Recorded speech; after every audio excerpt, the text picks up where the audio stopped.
Thank you, Corey. As he mentioned, I work both at the magazine and at our institute, and I've been at National Review Magazine for, I think, 26 years, but I can't really count, so it may be 27. Anyway, I got into words because I don't do numbers. I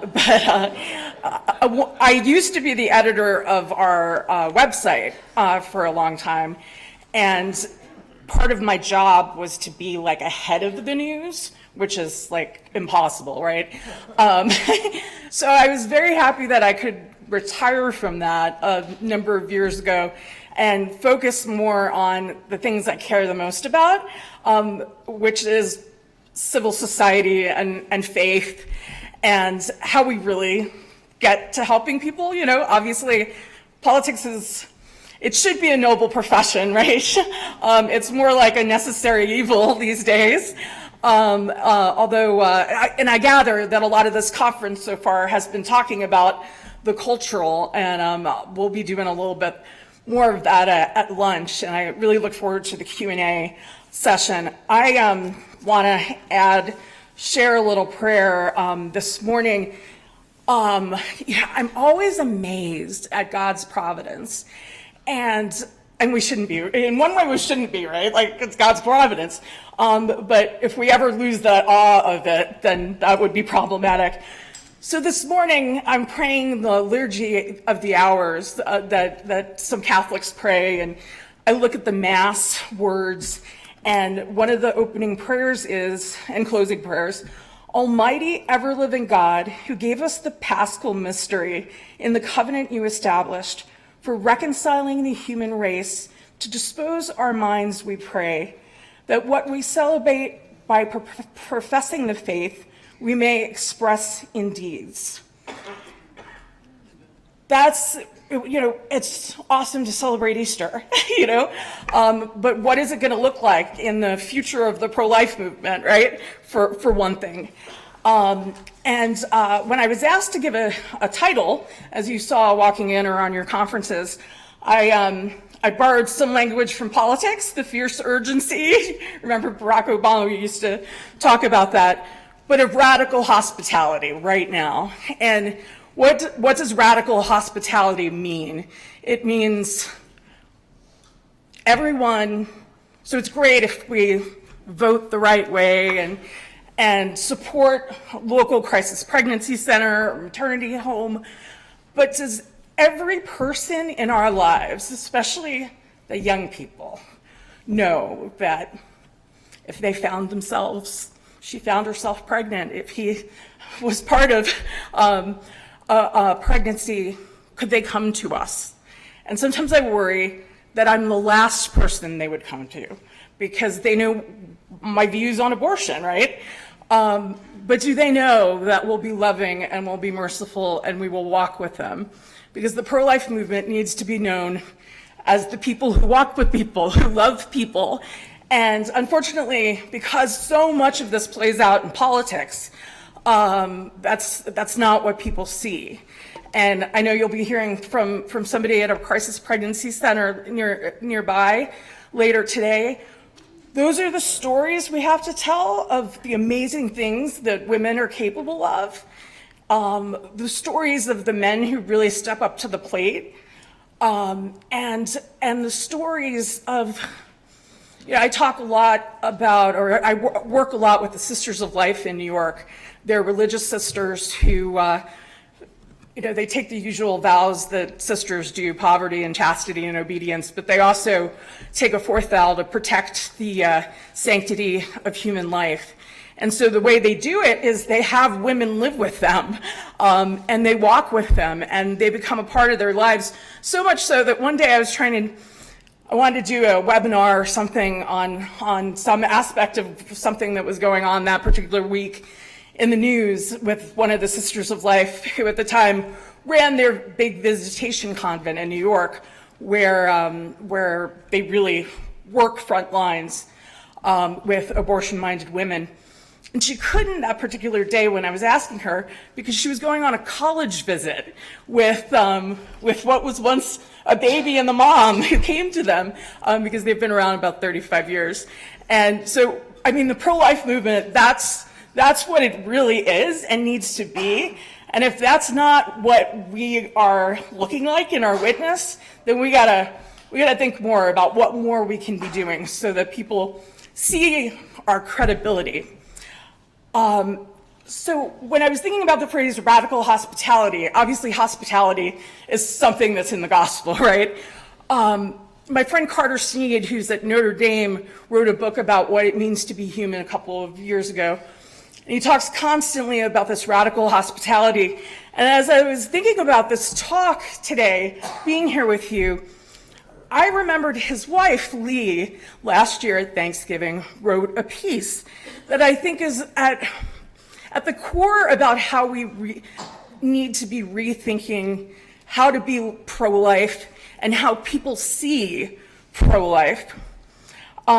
She wrote, after Dobbs, a Thanksgiving for the brave love of adoption. Sidebar, there's a group called Brave Love. She used that on purpose, based out of Dallas, Texas. And their ministry really is to celebrate birth mothers, because so often birth mothers have no idea that anybody's grateful, you know, if there isn't communication. And so we can talk more about that later, but I just wanted to sidebar that. So she writes, we received the call this past March. After 8 months of actively waiting, my husband and I had come to terms with the fact that maybe a fourth child just wasn't God's plan for us. We agreed that we had been blessed beyond all measure by our 3 adopted sons. But then the call came. A fourth adoption was very much possible. A birth mother had chosen us to be the parents of her child. Her little boy, our little boy, who is so adorable, by the way, I was just with him recently, was born just 3 weeks later. And so, almost exactly 11 months after the birth of our twin sons, we became a family of 6 and 4 beautiful boys, ages 6 months to 17 years old. We're so thankful. It wasn't long before something else nearly as incredible happened. The Supreme Court overturned Roe versus Wade in the Dobbs case. Exactly 3 months after the birth of our new sweet baby boy, the wondrously made fruit of an unplanned and undesired pregnancy, the law would now permit the nation's political branches to protect our tiniest, most vulnerable brothers and sisters. The pro-life cause has always been dear to our hearts as Catholics, as Americans, as human beings. In both our personal and professional lives, my husband and I have worked to protect the lives of the unborn and to love and care for their mothers. We were overjoyed to see Roe's unlimited abortion license overturned in the Dobbs case. We're already seeing what this can mean on the ground.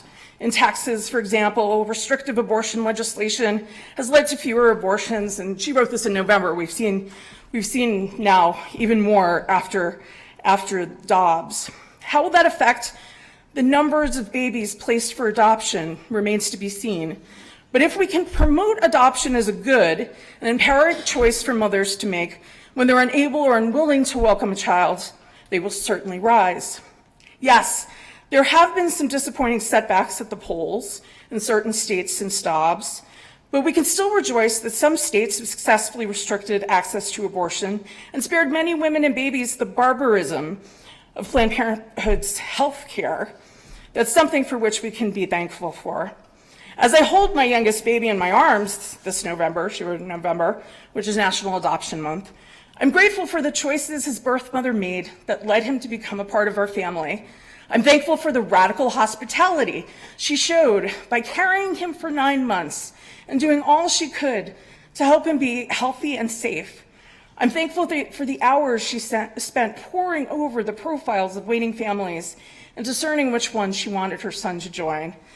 I'm especially glad she chose us. I'm also thankful that she knew this was a choice she could make, a good choice, and an exercise of her own agency. As a sidebar, so many women who are abortion-minded, if they even think of adoption, they think it's foster care. There has to be so much more education about how many families would love, especially who are struggling with infertility, to take care of a little one. We also have to be really honest, as Lee is in this piece, about it's a lot to carry a child in your womb for 9 months. As anyone in this room who's done that, has all the formerly pregnant people in the room are fully aware. I use pregnant people, ironically, because it's being used these days. I'm fully aware only women get pregnant. I know other people are confused about that, but this is part of the problem, right? The cultural problem. To get a little bit more about Lee, because we don't talk enough about adoption, and that's why I'm going through this. I'm thankful for those around her, the birth mother, who supported her in her choice to place her baby with us. I'm thankful for the emails and text messages we exchanged that eventually became in person and eventually became time spent together. And I'm so thankful she spent time with our baby. I'm thankful for the brave love shown by all my son's birth mothers and for all those women who choose life for their children. Being asked to be the mother of another woman's child is the greatest gift I have ever received. A long time ago, but not too long into our marriage, having never discovered why we weren't getting pregnant, we decided to pursue adoption. By God's grace, that was not a hard decision for us, but there was still grief over things not going according to plan, so to speak. There was still disbelief that the very thing that seems so easy for everyone else might be impossible for us. While basking in the anticipation of a baby and enthusiastically completing the paperwork, interviews, fingerprinting, background checks required to become adoptive parents, we mourned the biological children it seemed we were not destined to have. The only thing my husband said is that he just wanted to see what or who we could make together. Over time, however, we've realized that we can see just that in our adoptive family. We often joke that our children are more like us than we are ourselves. And if pregnancy and babies had come easy for us, we wouldn't have these 4 boys and the life I can't imagine without them. So she went on to give thanks to God and for the love and support of our families and friends who showered upon us and our boys through their adoptive journey. I'm grateful for this report's Dobbs decision, and I pray that when faced with an unplanned, unwanted, or crisis pregnancy, women will choose life for their babies and see adoption as an empowering choice. I pray to you that a waiting mother's empty arms will soon be holding a baby of her own. This is where the pro-life movement needs to be, making room for children, prioritizing, telling stories, again, about the amazing things that are possible when women are given support. Friendship, you know. I actually asked Mother Agnes from the Sisters of Life, she said after, and this is not the answer I was expecting or looking for necessarily, I said, what do women need the most right now after Dobbs? And she said, friendship. All right, it's not a political agenda, but that's kind of the point, right?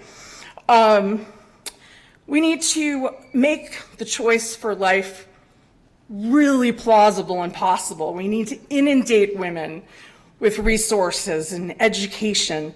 And yeah, we need to celebrate birth mothers. Obviously, there's a unnatural rift that happens there, but not like the intimate violence of abortion, right? We need to care as a pro-life movement, as pro-life people, about children in foster care, including teenagers. There are lots of couples who want cute babies, even babies who are addicted to drugs. But the teenagers are harder. And once you start looking around and asking questions, knowing that in the United States today, teenagers age out of the foster care system and purposely get themselves arrested so that they have somewhere to live and to eat and to sleep because they have no one they can go to. I don't, and I may talk about this a little bit more, it's become a little bit of a parlor game to say, well, you're not pro-life unless you wake up in the morning caring about climate change and look, I think we should be good stewards of the environment. But that's not the game This is not a game. Frequently, there's often this lazy slander, that, as it's been called, about pro-lifers, that we only care about the baby until it's born. Anyone who does pro-life work, you live that is not true, right?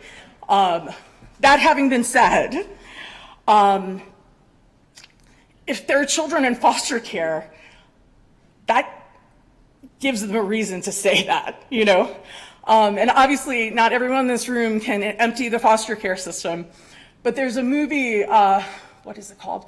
Possum Trot. It's not out yet, but it should be coming out in the next year. I was on the set a couple of months ago. It's about a town, Possum Trot, Texas, where the Baptist minister, Black Baptist church, he found out that there were kids in foster care, like in their surrounding communities. It was like, well, we got to do something about that. Jesus talks about the orphan, right? So he and his wife adopted, and he challenged everybody in the church to do the same. And they did. They did. And there were no children in the foster care system after that. This happened, I think it was in the, I'm bad at numbers, I'm not going to tell you. But I did meet one of the actual children who was just about to go to college, so you do the math. But that is where the pro-life movement needs to be thinking boldly and creatively and encouraged and courageously. We have to reach out to people, and I know sometimes this is much easier said than done. I can tell you this from experience, but I also can tell you it's possible. You know, people who describe themselves as social justice warriors, right? Who care about immigrants and homelessness, right? Well, I care about immigrants and homeless people too. In particular, who's caring about the pregnant women on the streets, right? And the drug addicted women on the streets. And that strikes me as an area where reasonable people who disagree for whatever reason on the morality of abortion, but care about women, could meet. I mean, the answer, I can understand, I was just writing about this morning, it's wrong, but I can understand why somebody said this to me. The National Review Institute had a summit in Washington, and I wound up having a 15-minute conversation with a woman in the bathroom after my panel. And she said, well, what about, she's like, I'm against abortion, but what about the drug-addicted pregnant woman? And I understand why someone would think maybe it's better if that woman has an abortion. Now, I think we should get her all the resources we can, and I also know it's reality that very often, especially depending on what she's addicted to, she's not going to get off it. And so the kid has to be the priority, right? The child has to be the priority. And I think in a very particular way about a godson of mine who is going on 2.5 now. When he was born, his mother was addicted to drugs, and so he had drugs in his system. And in the first month, and she was homeless, but like partially living with the father, but partially not, and family didn't want to have anything to do with her, but she also just didn't know what to ask for either. So anyway, in a park one night, she, with the father there, tried to smother Noah to death, saying that if I can't have him, if I can't have you, no one can, because she knew she was going to lose parental rights. Thanks be to God, you know, in the hospital he had no vital signs, but he is an adorable little happy boy who obviously has developmental problems and things, but he is so loved by his adoptive family, and he's so loved by a community of people who love them and love him. And those are some of both the stories we have to be more familiar with and share with people, but also we do need to be not only thinking about and talking about and working on all those underlying issues as much and even more as we talk about abortion politics or what courts are doing this week about the abortion pill. And obviously all those things are important, but one of the realities, I was trying not to focus on it too much on Good Friday. I was trying to pray on Good Friday. But when that Texas ruling went down, that I knew was going to be short-lived, but there's going to be more and more back and forth. What I was struck by, and this didn't totally surprise me, I kind of knew this, but the number of just normal people who don't debate politics for a living, that makes me an abnormal person, because I talk about these things all the time. Although increasingly Americans talk way too much about politics. But that aside, I was struck by the number of people in casual conversation who said things to me like, wait, you can have an abortion with pills? You get them at like CVS? Yeah, that started happening. And not only the CVS thing started happening, most of the abortions in the United States are by pills. Most people don't even know that. Most people think it's still, you traditionally go into an abortion clinic and we try not to think about it. And one thing I am struck by is so during COVID, because I'm not a healthy, balanced person apparently, I decided to live next door to Planned Parenthood in New York. And I did it purposely because it's a church-related building, so there's a chapel in there, so I thought, okay, I can do this with Jesus' help. And almost every day I would go out and I'd either pray or I'd do sidewalk counseling. And part of the reason I decided to do this, because I wasn't traveling because of COVID, so I could do this, part of the reason is my entire life, I deserve no credit for this, by the way. My entire life, I've been writing about, my first published piece in a secular newspaper was when I was in high school, and it was about Bill Clinton and partial birth abortion. So I've been doing this for a little bit. And, but I hated going near an abortion clinic. They're on the Feast of the Holy Innocents after Christmas every year. There's at the Church of the Holy Innocents in Manhattan, there's a mass and a prayer service and Eucharistic adoration. But then some people stay in the church, but most go and pray outside an office building where there's an abortion clinic, because that's often the case. It's just in this nondescript office building. And I just found the spiritual and emotional weight of knowing there were women having abortions in that building too great, and so I didn't. I would always stay and pray. And of course, prayer is important, so that's okay. But when I decided to make the commitment, part of it was because even with the abortion clinics, right, for 50 years, people look away. I got in trouble with Planned Parenthood because spending all that time outside, I started to see things I hadn't really thought about or wanted to think about. Without fail, if a girl, and they're all girls, they're 17-year-old Black and Hispanic girls. That's who I saw. And if she was wearing slippers or Crocs or sweatpants and a sweatshirt, she was going in for an abortion because she was miserable and unhappy about it. And they would walk out. I remember the first time I saw a girl who had just had an abortion, and you could tell too, because there'd be like the medical bag that you would get at a hospital, right? Where you put your belongings. And she looked like that life had been sucked out of her, which of course is what happened, right? crying, some of the boyfriends are, and forgive me if this is your life, and you've been doing this for years, but for the majority of us who don't do this, I've found that sharing some of these stories can be helpful. Some of the guys are compassionate as someone who's letting their child die can be.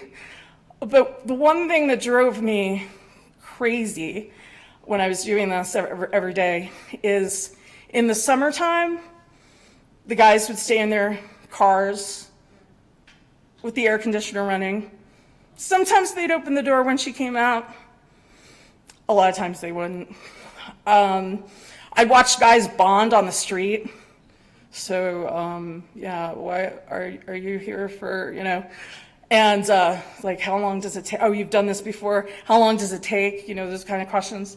But yes, so, and in the winter time, in the summertime, there's the air conditioner. In the winter time, there's the heat, and they don't even bother to get out because this is just, the culture is this is what you do. And there was one example of a girl who was 17, Black. Her mother was forcing her to have an abortion. She told me that her boyfriend would love to be a dad, but mom said she had to finish high school, and so her boyfriend didn't even know. She took the first abortion pill, and I actually, for any of the sidewalk counselors in the room, this is malpractice what I did, sidewalk counseling malpractice. But a sidewalk counselor was talking to her and saying things like, super well-intentioned, but not my temperament, I guess.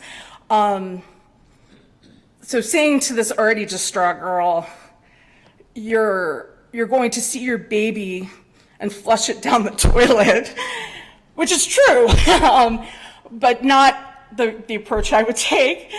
And she said, so when I butt in, it was because the girl said, I'm not even for abortion. My mom's making me do this.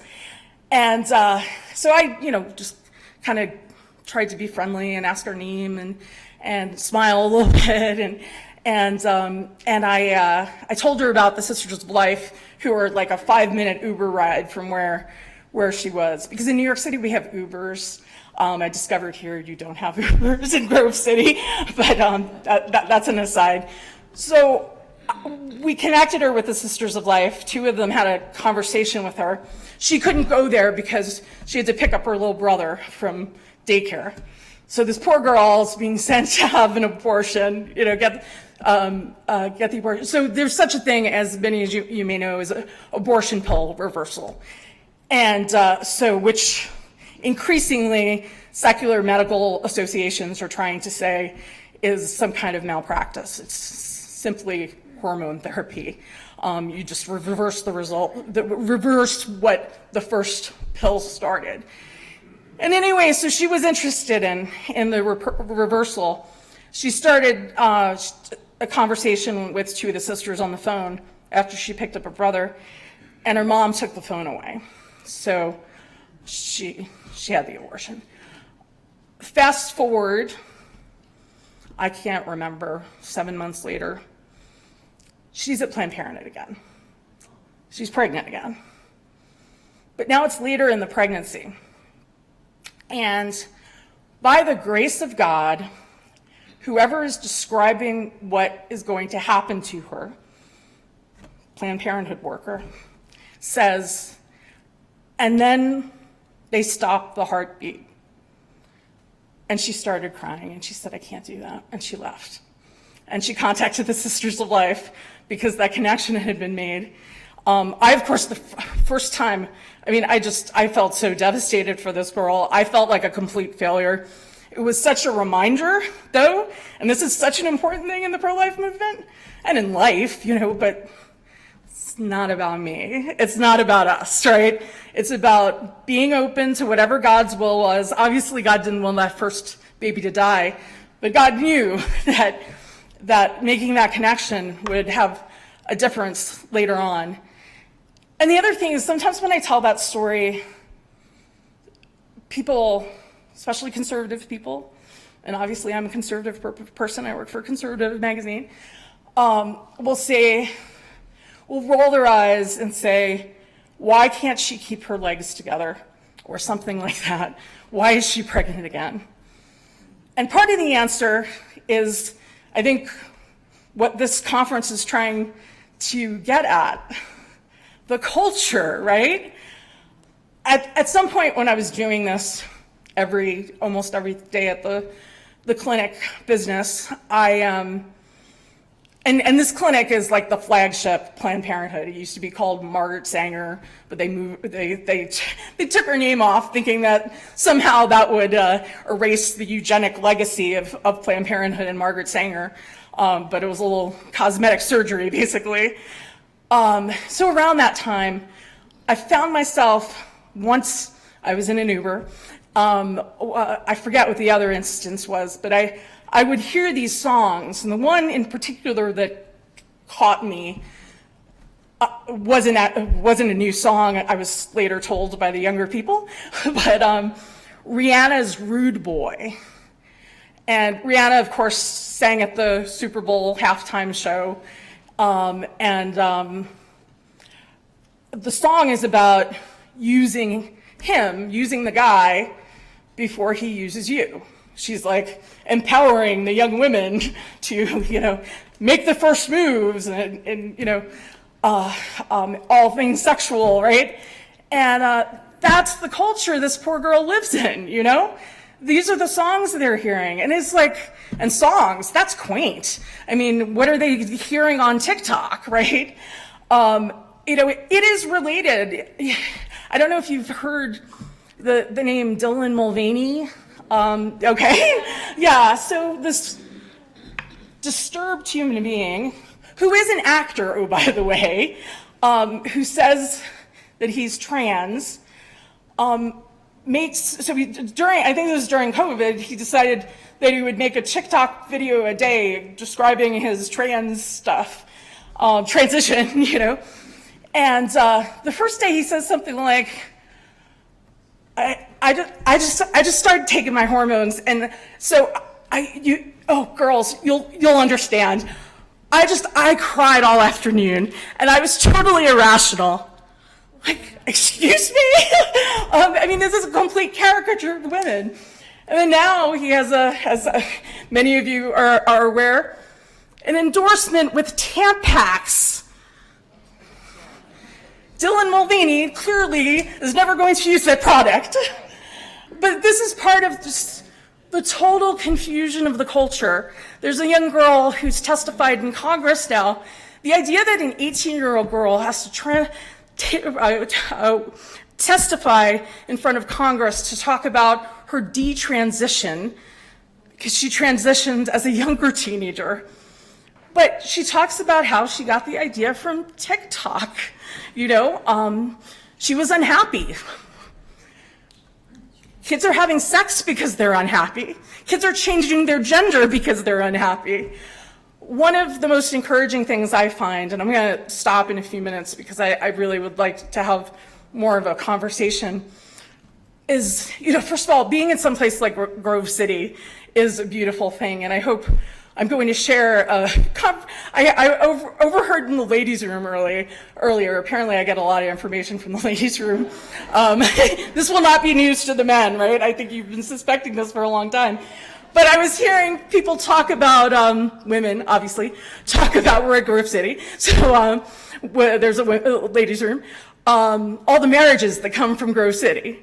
Because that's such a great place for young people to meet, where, there's some semblance of shared values, and really hard for kids in New York City or, to meet one another. One quick story. Recently I've written a speech, and then I've decided to just tell stories. So that's apparently what we're doing today. There's a group called the Fellowship for Catholic University Students, and it's on college campuses, and that's not the point. The point is, when I was living in Lower Manhattan by the abortion clinic, I went to they had a virtual conference because of COVID. And so basically the different campus ministries would watch the national conference virtually. It was a virtual conference, but they would actually be able to talk in person. And so I was there I can't remember what speech they were talking about, but I sat in with the boys, a group of boys from NYU and Columbia, because I kind of knew what the girls are going to say. I want to hear what the boys are going to say. And one of them, so picture being, if you can, a theater student at NYU in Greenwich Village. I don't know if anybody here is from New York City, but you're probably familiar with the Arc at Washington Square Park. I, after spending too much time down there, started referring to it as the opening to the gates of hell, because of the things that I saw going on in that park. So anyway, so now picture this nice Catholic boy who, spending time at this campus ministry thing, and he starts telling a story about one of his friends who's an atheist and progressive and all the rest, like most people in the NYU theater school. And just one day while they were studying, she says to him, can I say something to you? You don't seem like you hate me. But you're Catholic, you go to church all the time, and you're pro-life. So you must hate women, but you don't seem to hate me. And which was like, that's actually an amazing, that they had such trust that she felt comfortable saying that to him.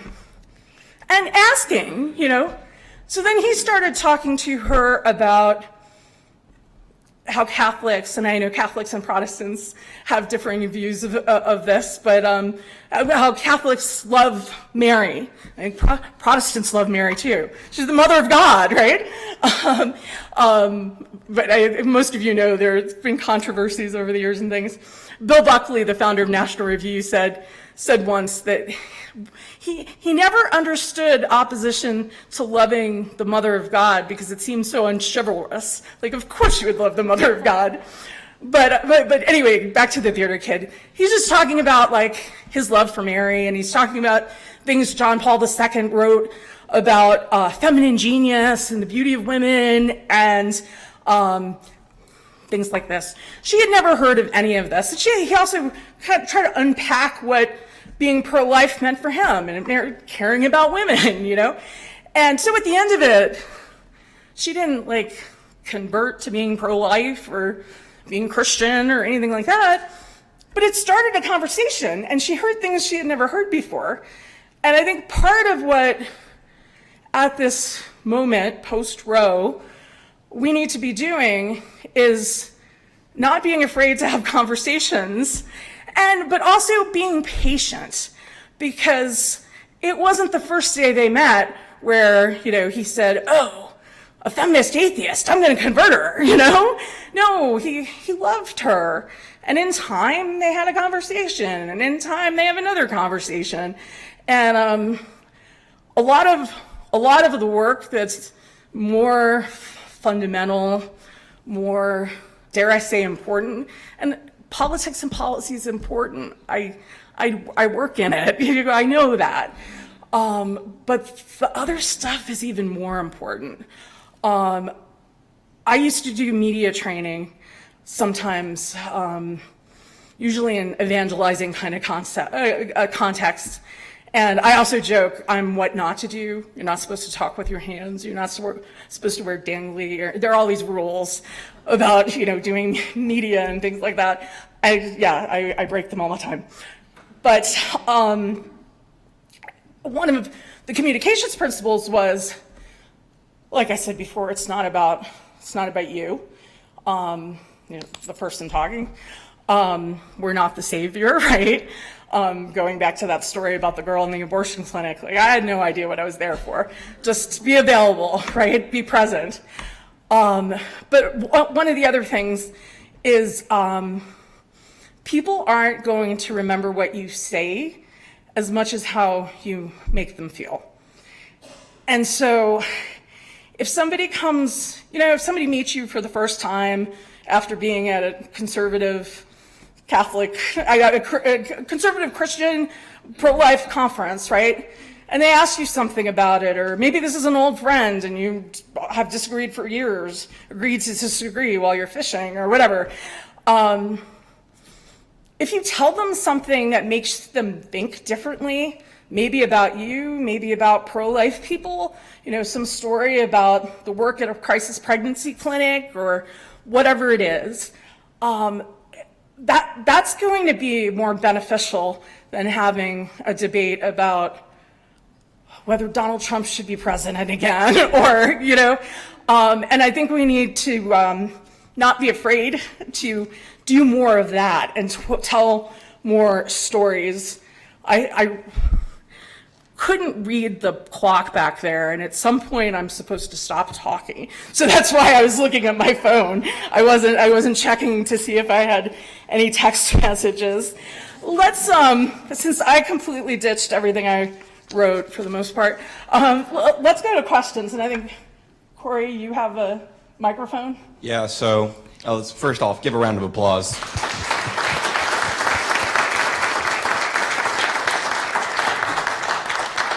So if you have a question, just raise your hand, and our very own Paul Kengor has the first one.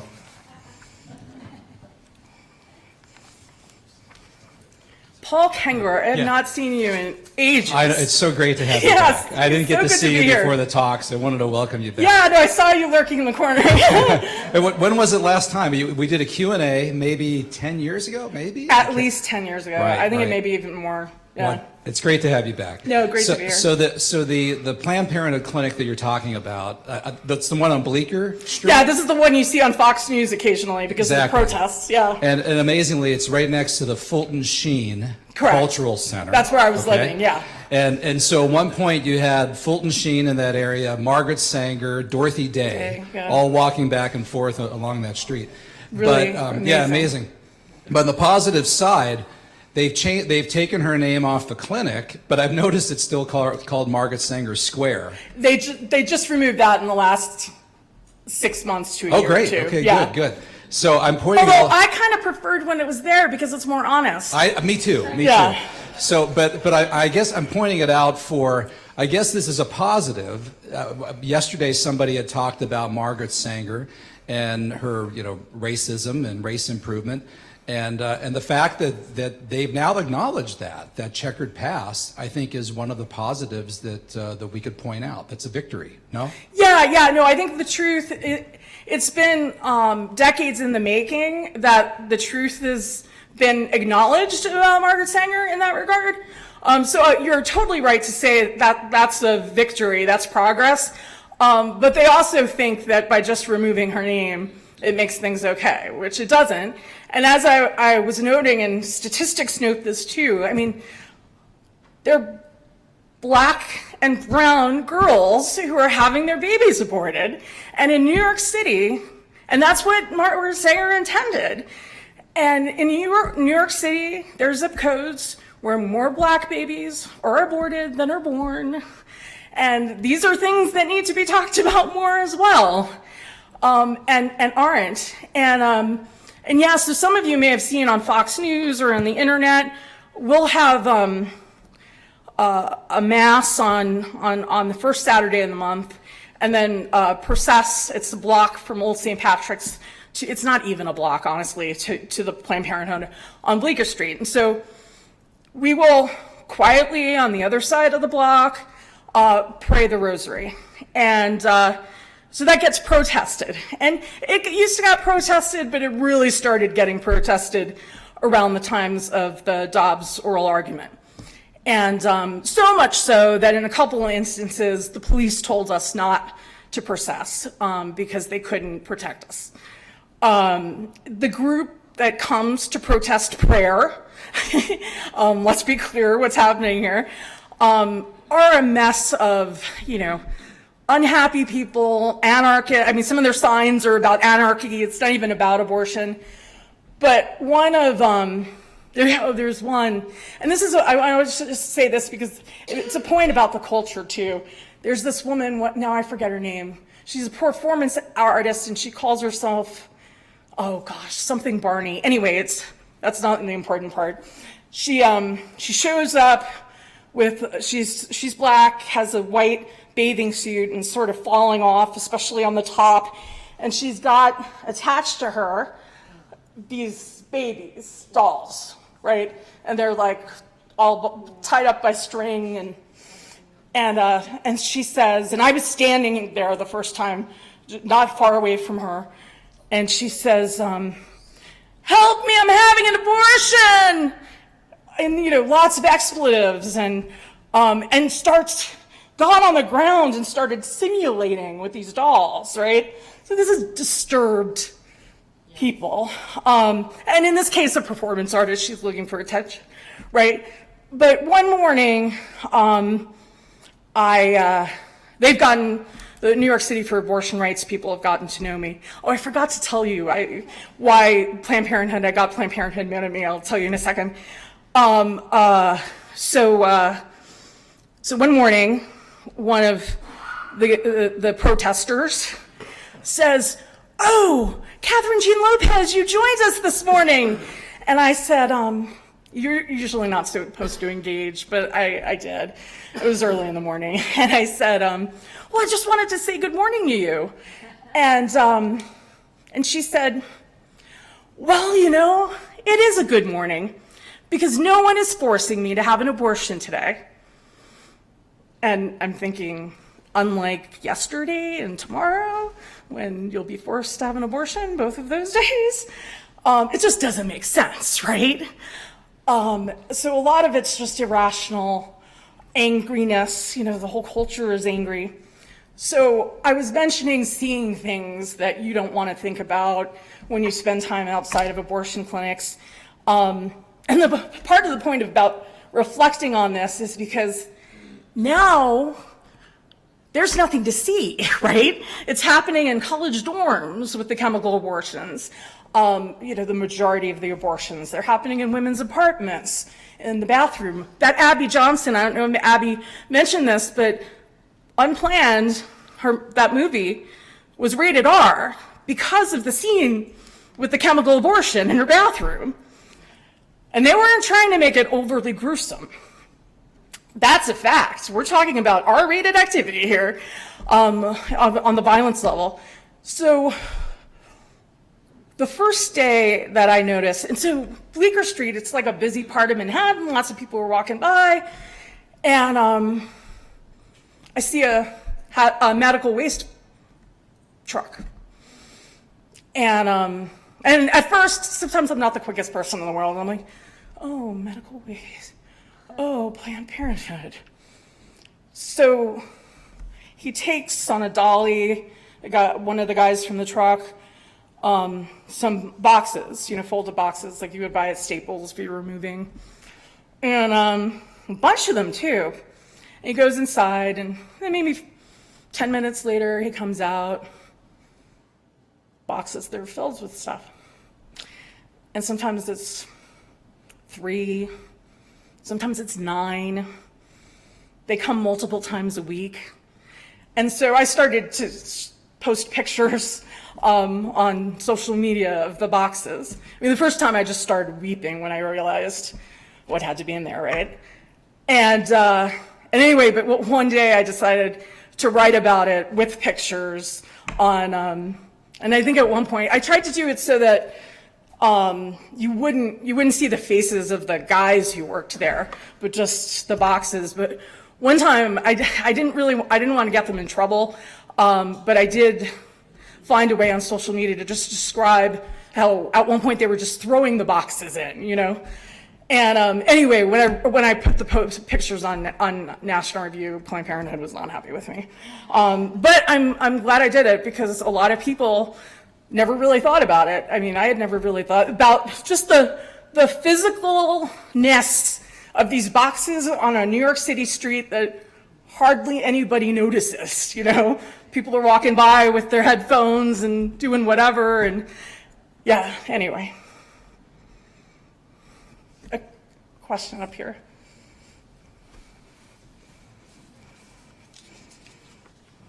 I also, because you mentioned Paul Fulton Sheen, there's a quote I found recently from him. Most people in the world are unloved. The result is the world is full of lonely hearts. Here we speak not of the love in the romantic or carnal sense, but in the higher sense of generosity, forgiveness, kindness, and sacrifice. Somebody took issue with me recently when I was giving a talk. I talked about our need to be super sensitive to people's pain.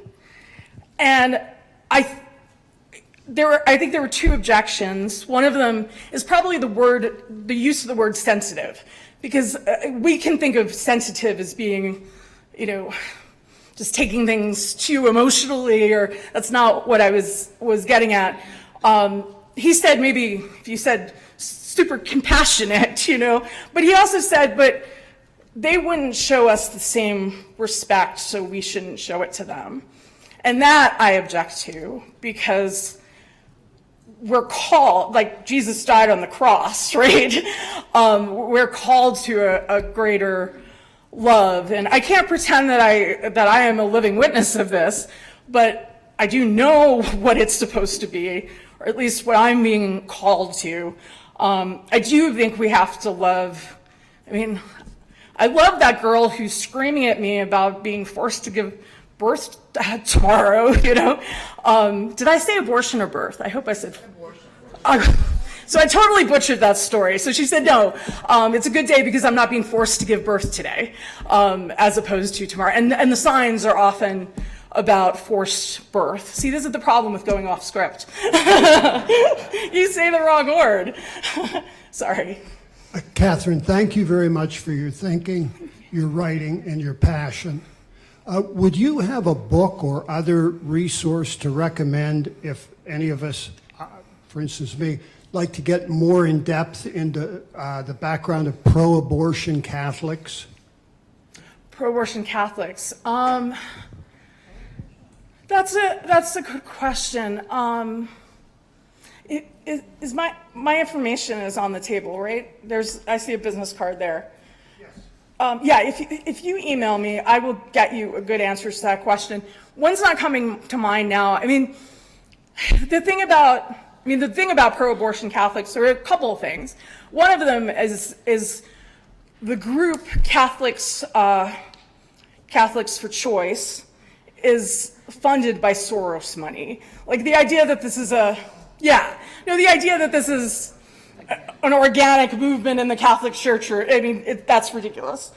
But the bigger issue is all of the public witness of Catholics, and it not being talked about, and the controversial issues not being talked about in the church enough. That having been said, Cardinal Dolan, who I do some pro-life work with, he's famous for the line that the day of the fat, balding Irish bishop is over. And I remember what he meant by that is, like, if Cardinal Dolan goes on TV and says abortion is wrong, a lot of people are going to say, yeah, so that's what you were going to say, People need to see more. Now, he should talk about abortion, but all of the church, all Christians, all people of faith need to be owning the fact that we're part of the church too, and we're leaders in the church too. And I do think we're at the point where, because you have all the Nancy Pelosi's and the Joe Bidens and all of this, people legitimately think it's okay, and it's not. Now, there is an issue, in terms of people's personal consciences. Pope Francis is famous for who am I to judge, right? Which was totally taken out of context, but that's a whole other story. But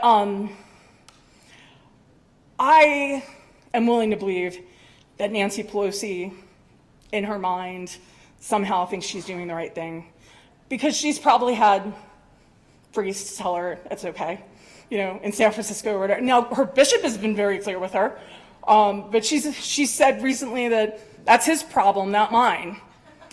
No, actually, it is his problem, because he's her bishop. but it's very much our problem, right? And that's why he was doing his duty in telling the truth, which he tried doing publicly and then privately, and that didn't work. So he had to go public with it because people are legitimately, at some point, they don't know what the church teaches, because it's not like they're reading the Catechism of the Catholic Church, and then they hear confusing messages about Pope Francis. And on abortion, the media loves Pope Francis, but they don't like reporting as much what he says about abortion and gender ideology. He talks about, as you may have heard, abortion is like hiring a hitman to kill your child. That doesn't make the front page of the New York Times so much as some other things he says. And he said it multiple times too. And he also describes gender ideology as like a nuclear war on the human person, or a nuclear bomb on the human person. Yeah, but obviously those aren't popular issues. Corey, thank you. Hi, Ms. Lopez. My name is Lucia Hunt. I'm a theology student at Franciscan, actually. So I'm actually doing my senior thesis early, and I wanted to kind of respond to his question because it's actually on moral theology errors in Catholic justification for abortion. There you so go. it's very, very interesting because it's all about Catholics for Choice, actually. That's the organization I'm basing my paper off of. So if you actually look on their defenses for Catholics apparently always vehemently defending abortion, that's completely wrong. They say that the Catholic Church reveres the right for an individual to use their conscience. And if your conscience, which is the reason given to you by God and the Holy Spirit directs it, and if your conscience allows you to choose to have an abortion, then it must be okay, which I want to make that clear. The Catholic Church never, ever, ever says if your conscience tells you to get an abortion, then it's automatically fine, because there also exists such a thing as an erroneous conscience or a malformed conscience or a conscience that's just never been educated. And Catholics for Choice also likes to say that the Catechism of the Catholic Church has defended abortion, which is also completely wrong. The Catechism of the Catholic Church never, not once, claims that abortion is fine. Abortion is incorrect in all circumstances, and the Catholic Church is extremely compassionate to mothers and women going through those situations, but it never prohibits or never allows abortion. And I also want to make it clear on their page, they also talk about several church fathers like St. Augustine and St. Thomas Aquinas, who we all know to be very revered theologians, not just in the Catholic Church, but also in Christian society in general. And about Aquinas, he existed during the 1400s, and I also want to make it clear, medical practice was obviously nowhere near advanced as it is today, and there exists the idea, I'm not going to get into theology, obviously, so I apologize if I'm taking too long, but I just want to make it clear that there exists such a thing as the idea behind delayed hominization, which is basically the idea that a child doesn't receive their soul until at this time it was 40 days after being conceived. That's when a child would receive their soul. And Aquinas believed this for a short amount of time, but actually he ended up later on saying this is not true because philosophically it wouldn't make sense for a child to receive their soul later on during pregnancy if it didn't happen at the moment of conception. So Catholics for Choice is completely incorrect in all of their theology, and I'm saying that as a Catholic theology student that goes to probably the most Catholic school in all of America that has the best theology program, and also because I've spent the last 6 months studying this. So the Catholic Church is not for it. Yes, ma'am. So I just wanted to respond to him, but also to make it clear to everybody that no matter how much people like to twist the words of the Bible or the Catechism of the Catholic Church, it's very clear in its doctrine. So. Well, thank you, because you encourage us all that you are where you are and you're doing what you're doing. So thank you very much. Thank you. And I do want to piggyback on one thing, because you remind me, there's this misconception. Sometimes I wonder if it's a lie, like purposely people are lying. But a long time ago, I retired from being outraged by the media because the media is biased. So I don't like sit around thinking, oh, the New York Times did this again, you know, just like, I gotta live my life, right? But an exception was after Dobbs, and remains after Dobbs. When they started reporting that if a woman has sepsis, a doctor can't treat her because she's pregnant. That's a lie. The Catholic Church doesn't teach that. The pro-life movement doesn't teach that. If your intention is to help the woman not die from sepsis, and the child dies in the process, that was never your intention. So a doctor isn't not supposed to care for the patient. The whole point is there are two patients. There's a new book by a doctor who does pro-life work, and the book's title is Two Patients. That's the whole point. The pro-life movement sees two patients, but they're two patients. So we need to care for both of them. And the intention isn't for that child to die. And there are examples of heroic women who said, don't give me cancer treatment. But she wasn't told, except maybe by, her discernment with God, that she absolutely couldn't have cancer treatment. And the worst thing about the media lying like this, and I do believe there are people in the media who just don't understand, is it's having an impact on medicine. Because doctors are confused. And I think partially doctors are not confused. They're being told by lawyers in the hospitals, this may become an issue. But it's a lie. And it's hurting women. And it's confusing a whole lot of people. I was at a conference, of pro-life Ivy League students from different Ivy League schools after the March for Life, which was super encouraging to see. And, but one girl, and I was part of a pro-life panel, and one girl from Columbia came up to me, and afterward, and she's like, I really didn't know where I stood on this, because they're just saying all these things about women who are sick can't get treatment. And so anyway, at the end of the panel, she was just grateful she had heard some stuff she had heard the opposite of. And it just made her, she said, a little more courageous in questioning the things that she's hearing from her friends in particular, who are, getting it from the media. We only have a few more minutes, right? Yeah, this will be our last question. Okay. Hi, Kathryn. I just wanted to say how much I appreciate you talking about adoption, having worked in pregnancy services and adoption for a number of years. And I guess I was hoping maybe you could even speak a little more into that as to if you see, because it's amazing to me, even within the church, that there is bias and that there is prejudice around that. And I guess I'm wondering, in your experience, if you see that changing and if you have ideas around how we may change it further. The best book about adoption and foster care and the situation right now is called No Way to Treat a Child by Naomi Schaefer Riley. No Way to Treat a Child. And in it's a really depressing book, I'll be honest, because it talks about a lot that's wrong. That's going on. And in the system, we have a friend, Naomi, used to work at National Review. We have a friend who, she and her husband are Hasidic Jews, and they adopted biracial babies. And they were told that they were trying to steal the babies from their racial heritage. And that's not an outlier of a story. So there's a lot of bad stuff going on there. But your question about the churches and the pro-life movement, I think that evangelicals often, and there's one chapter in the book which speaks to this, evangelicals churches tend to do better in adoption, and I'm generalizing, and foster care, because they kind of have the luxury in a way of no bureaucracy.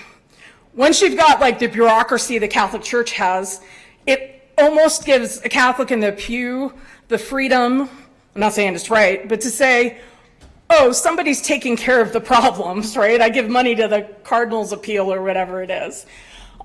Because if you're if you're one campus church, right, then you kind of have to look around to see what the problems in the community are in a way that, unfortunately, I don't see a lot of Catholic parishes do.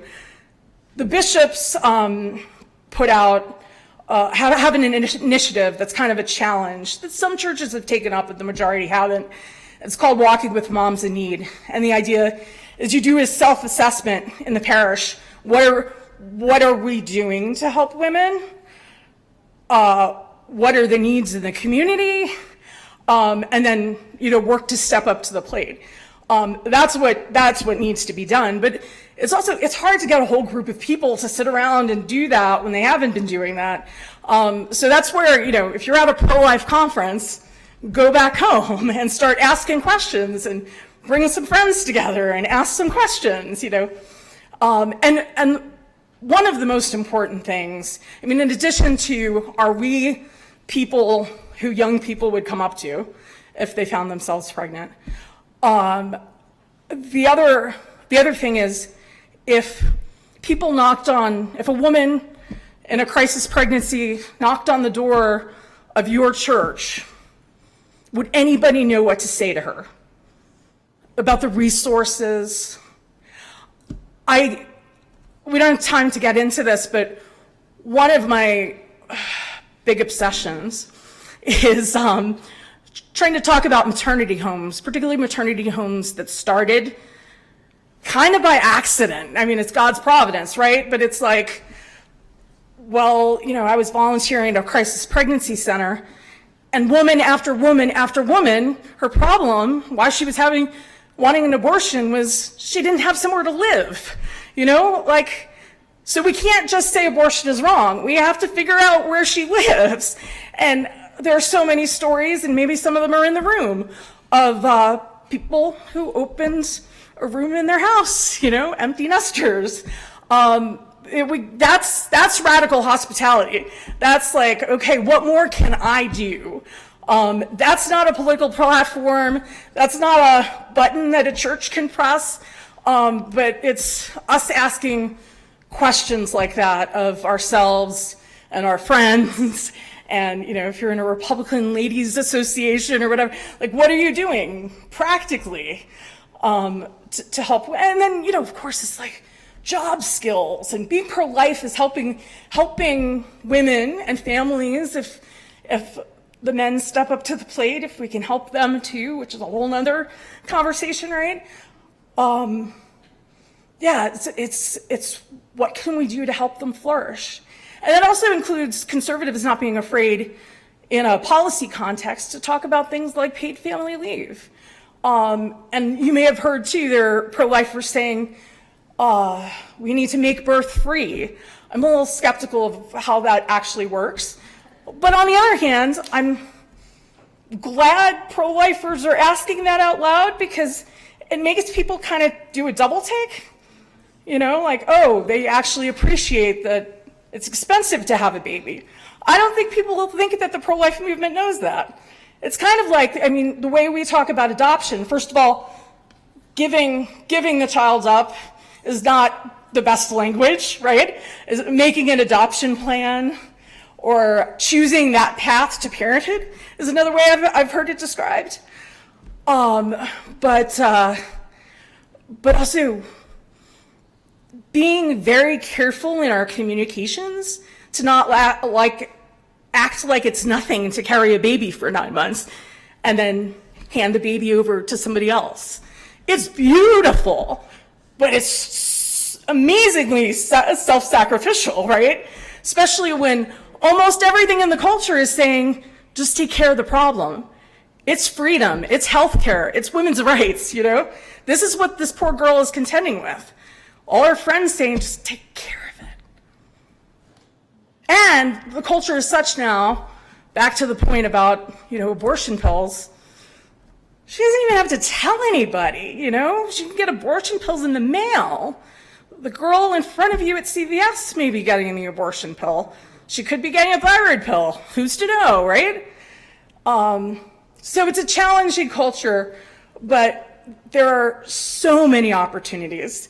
And so I just encourage you to look for the opportunities and to also encourage one another to think creatively and kind of don't have patience if we're just sitting around arguing about politics, you know, or trying to keep track of like which court is doing which. There are a lot of abortions happening in America, whatever one court or another is doing. And, you know, like I read from Lee Snead earlier, I'm tremendously grateful that Roe versus Wade is over. It was bad law, it was bad medicine, it was bad history, it was bad science, you know, but that's not the end of abortion in America. And in many ways, it's, even with the states where there are fewer abortions, states like mine, it's even more challenging. New York, the abortion capital of the world, where our, speaking of pro-abortion Catholics, our governor who went to the Catholic University of America Law School, when her first response, public response to the Dobbs leak was to tweet about her newborn infant granddaughter's right to choose. That's the challenge we have in our culture today. That any grandmother would be thinking about her infant granddaughter's right to choose, right? But that's also how like dehumanized much of the culture has, and this is again, you know, this is the luxury the other side has, so to speak, you know, the other side in terms of the ideology. I don't mean, you know, your friends who are pro-choice, you know, because most people who are pro-choice describe themselves as pro-choice. They're not pro-abortion. They want to know that women in need have options. So we need to make sure that everybody knows that women in need have options.